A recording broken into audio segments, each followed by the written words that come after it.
sa gobyerno. Samantalang 2019 siya ay senadora na. 2016 siya naman yata ay gobernador. At kilala naman niya ang dating Pangulong Duterte. Nalaman din naman niya na nang umamin ang dating Pangulong Duterte sa paggamit ng illegal na droga. Pinaghandaan po natin talaga ito para maipakita natin kung sino ba talaga ang gumagamit ng illegal na droga sa panahon na siya ay Pangulo na. Pero sa mga pag-amin na ito ni dating Pangulong Duterte, tumahimik siya at wala siyang anumang pintas. Maliban pa dyan, bakit natin sinasabi na walang basihan ang kanyang mga sinasabi? Dahil pinag-iigting niya ang galit sa mga farmers at mga mangingisda na mga kababayan natin at sinasabing walang tulong na pinapaabot ang gobyerno. Hindi natin alam kung Senator Amy ay bulag, nagbubulag-bulagan o talagang pinipikit lamang niya ang mata niya sa katotohanan para magamit siya sa paninira sa gobyernong ito. Marami na po ang naipaabot na tulong ng ating gobyerno, lalong-lalo na sa ating mga magsasaka at sa mga mangingisda. Ilan lamang ito sa ibibigay ko sa inyo na mga ebidensya. June 30, 2026, 186 Pangasinan fisherfolk received livelihood grants. Bago lamang po ito. So nakakataka kung bakit hindi po yata updated si Senator Amy Marcos sa mga pangyayari, sa mga programa ng gobyerno.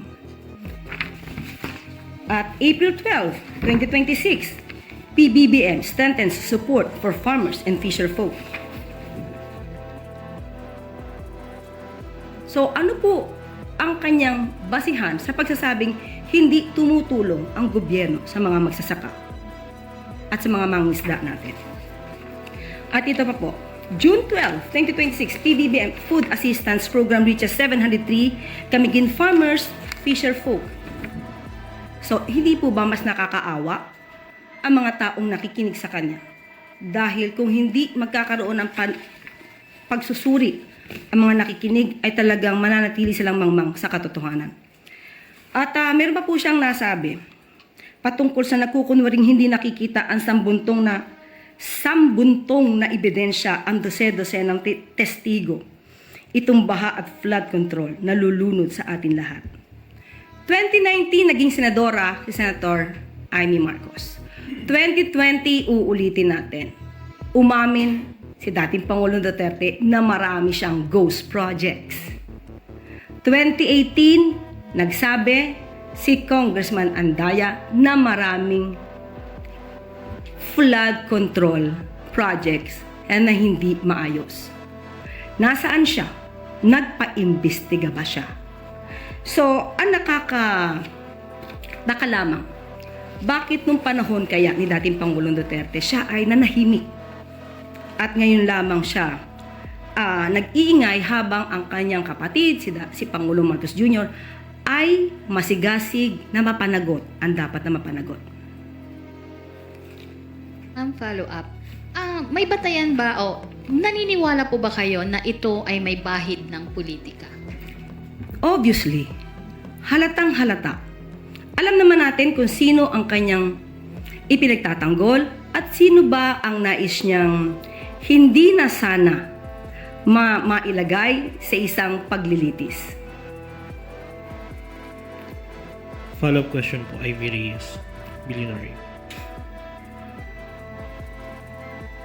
Yusek, good afternoon. Yusek, you said so yourself that the senator's speech has grave impact against the government at NBI po yung in charge sa pag-hold accountable ng mga nagpapakalat ng fake news. But does Malacanang think it's high time for Senator Marcos to be held accountable for spreading disinformation? Hindi lang ito pagkakalat ng fake news, paghahasik nga ng puot sa ating mga kababayan. At ano ba ang nais nilang mangyari? Noon pa naman niya nais umalis sa posisyon ang Pangulo. For what? Para iluklok ang kanyang kaibigan, ang Vice Presidente. Hindi lang ito simpleng paninira, hindi ito simpleng pagbibigay at pagkakalat ng fake news. Paghahasik ito ng puot. Hindi mag-uutos ang Pangulo na imbestigahan ang kanyang kapatid. Nasa authority na yan kung kinakailangan imbestigahan si Senator Amy Marcos. Hindi po tayo mag-uutos. Obligasyon po nila mag-imbestiga. At may reaction po ba ang Pangulo? Narinig po ba niya yung sinabi ng kapatid niya? Hindi ko pa nakausap ang Pangulo patungkol dyan, but definitely alam niya to dahil updated naman ang Pangulo sa mga nangyayari sa kapaligiran. Kaya nga ang aking sinabi, ito ang komento ng PCO bilang lumalaban sa fake news. Next question po, Tuesday New, DZWB. Hi, Yusek. May mga kumakalat po sa social media na nagbababala sa posibleng paglusob di umano ng mga nagpoprotesta sa Campo Aguinaldo, Campo Crame, kahit dito daw sa Malacanang. Hindi po ba ito cause for alarm sa ating pamahalaan o ni Pangulong Marcos, lalo pa at paalis siya ngayon mamayang gabi? Ito po ay nakarating na.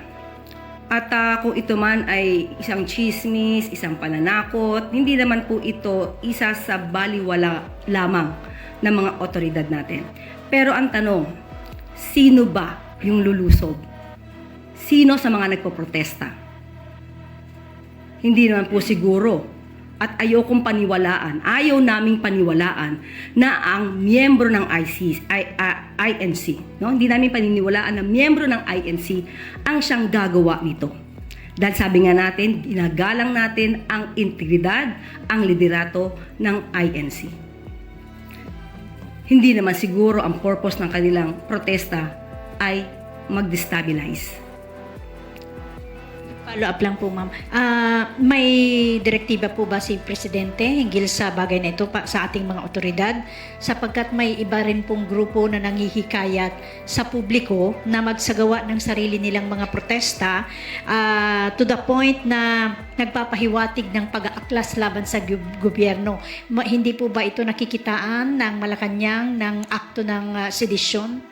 Kaya nga po sa ngayon, ang pakiusap po natin sa liderato ng INC, maging maingat din po sila at baka sila ay magamit ng ibang mga tao na ang naisin ay patalsikin ang Pangulo. Dahil alam natin ang INC ay hindi yan ang hinihimok sa taong bayan. But matagal naman na po na may nagnanais patalsikin ang Pangulo sa gobyerno, sa posisyon. So, hindi to bago. So, handa naman po ang gobyerno para dyan. Salamat. Next question po, Maricel Halili, TV5.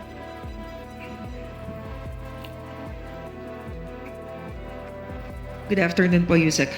Yusek, since the rally in EDSA is still ongoing, may we know what were the considerations of the President when he decided to push through with his visit to Canada?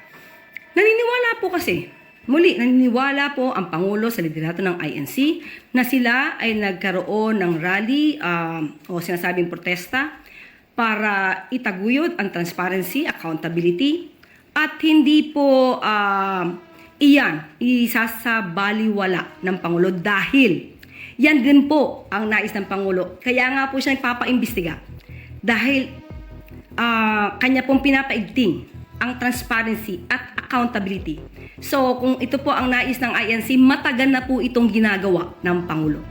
Pero ang patungkol po siguro kay Senator Marcoleta ay hindi po makakatugon ang Pangulo patungkol dyan. Dahil iba pong usapin yan at ang kaso naman o ang reklamo na iniharap sa kanya ay hindi naman po hawak ng ehekutibo. Hawak po ito ng ombudsman.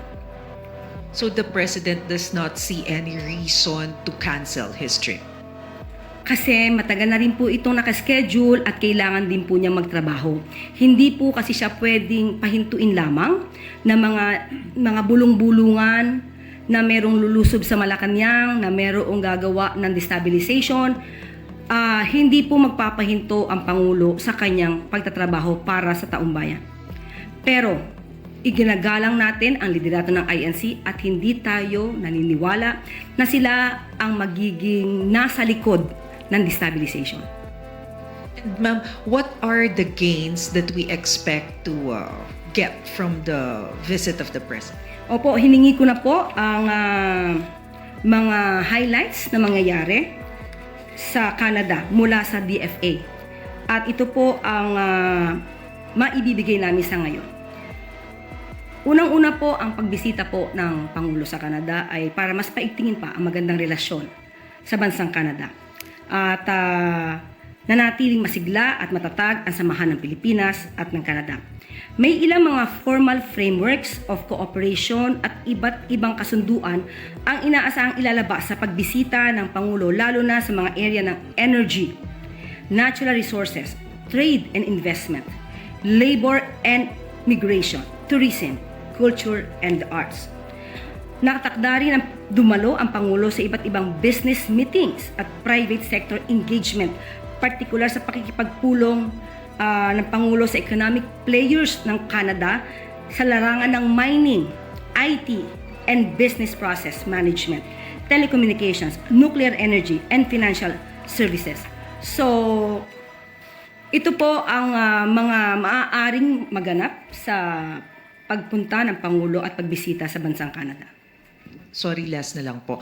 Sino po yung makakasama ni Presidente papunta dun sa Canada and who will be the caretakers? Bukas po namin ma-i-announce. Rather, siguro, maybe later. Later ko ibibigay sa inyo yung mga caretakers na magbigyan ng kanilang mandato. Next question po, Samuel Medinilla, Business Mirror.